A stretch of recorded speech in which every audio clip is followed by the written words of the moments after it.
Ao longo da história da literatura, alguns livros têm sido motivo de discussões, seja por seus temas ou linguagem inadequada ao público, os levando à proibição.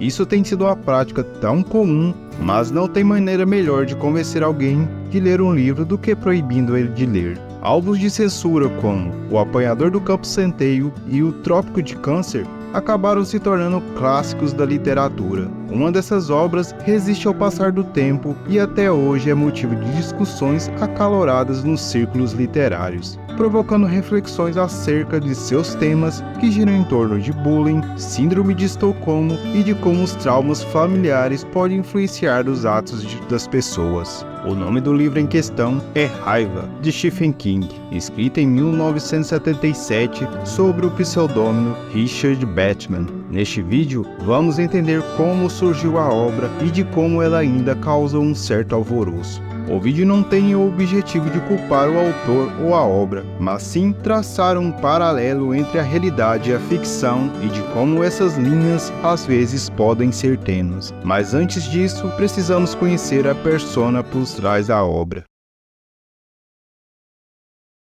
Na década de 70, Stephen King já era um autor consagrado e já tinha lançado obras como Carrie, A Estranha, O Iluminado e Zona Morta. Diferente de seus colegas de trabalho, o ritmo de escrita de King sempre foi fora do normal, sendo ele um escritor muito prolífero, mas indo contramão ao seu ritmo de escrita, era comum dos editores da época, para não saturar o mercado editorial com o mesmo autor, que ele lançasse apenas um livro por ano. Porém, a mente de King deu um jeito de burlar o sistema, criando o pseudônimo.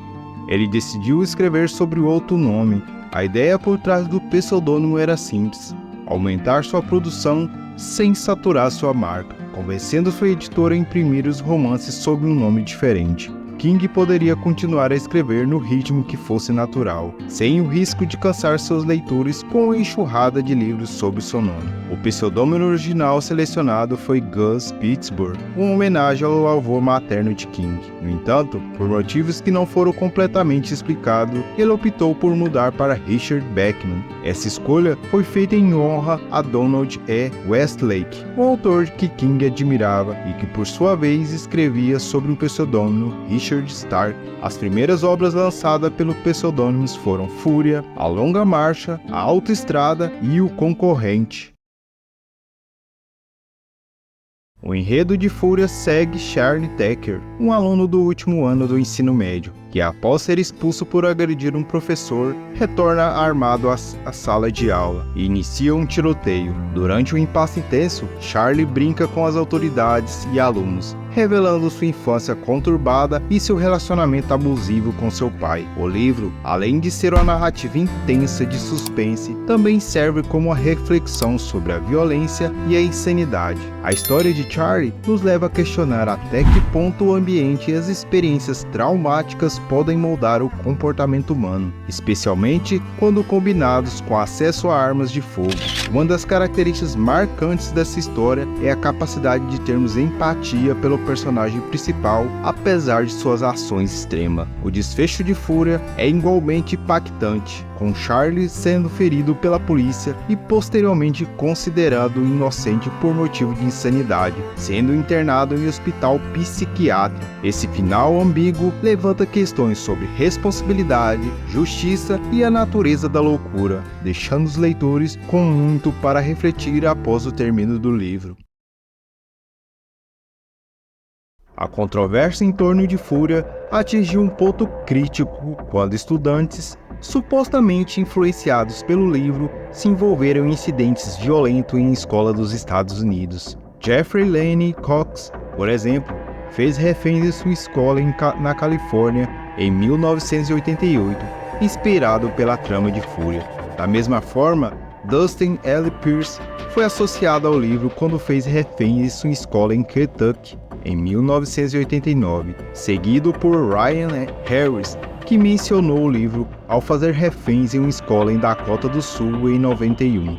O impacto negativo do livro também foi evidenciado por Scott Pennington, que escreveu um ensaio sobre Fúria antes de matar sua professora em um zelador em Kentucky em 1993. Michael Carnell foi responsável por matar 3 estudantes em Kentucky em 97. Também possuíam a cópia do livro. Além disso, o incidente em 96 em Washington, erroneamente associado ao livro, resultou em 2 mortes e vários feridos. Esses eventos levaram à retirada da circulação de Fúria após o incidente envolvendo Michael Cardone. A preocupação de que o livro pudesse servir de inspiração para atos de violência levou a uma reavaliação de como a literatura e a mídia podem influenciar o comportamento humano, especialmente entre os jovens. Embora seja importante reconhecer a liberdade de expressão e a arte como forma de explorar temas difíceis, a controvérsia em torno de Fúria destaca a necessidade de um diálogo aberto sobre os impactos da literatura e da mídia na sociedade. A história de Fúria serve como um lembrete sombrio das consequências potenciais quando a ficção se mistura com a realidade de maneira perigosa.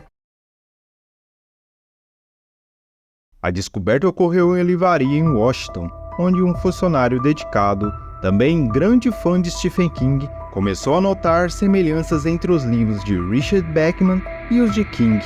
Esse funcionário decidiu investigar mais a fundo, buscando informações na biblioteca do Congresso, e foi lá que ele encontrou a confirmação de suas suspeitas.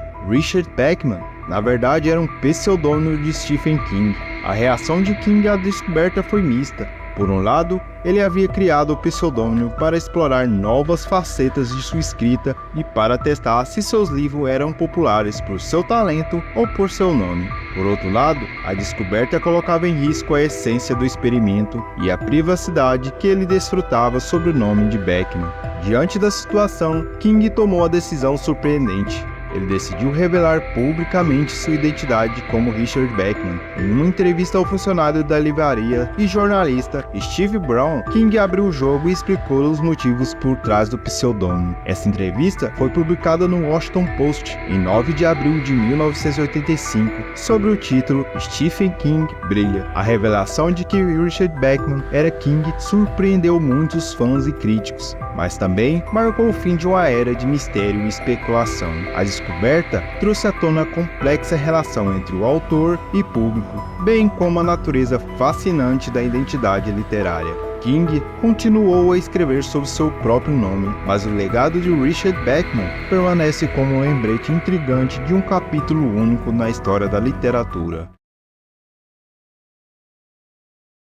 Após uma série de incidentes envolvendo jovens que pareciam se identificar com o protagonista, a obra foi deixada de lado. Desde então, não foi publicada individualmente. É possível encontrá-la apenas como uma parte dos livros de Richard Bachman, uma coleção que reúne os primeiros romances, incluindo A Longa Marcha, A Autoestrada e O Sobrevivente. Embora Fúria tenha permanecido disponível no Reino Unido e em outros países, por exemplo, novas edições da coletânea não incluem mais o livro. Stephen King, em uma nota de rodapé no prefácio de Blaze, afirmou que o esgotamento de Fúria é algo positivo. Em 26 de maio de 99, King revelou que pediu pessoalmente ao seu editor para retirar Fúria de circulação, após o trágico incidente envolvendo Markle. King também abordou o tema em seu ensaio de ficção após o tiroteio na escola primária de Sandy Hook, refletindo sobre por que optou por retirar Fúria de circulação. Todos os lucros desse ensaio foram destinados à campanha Brad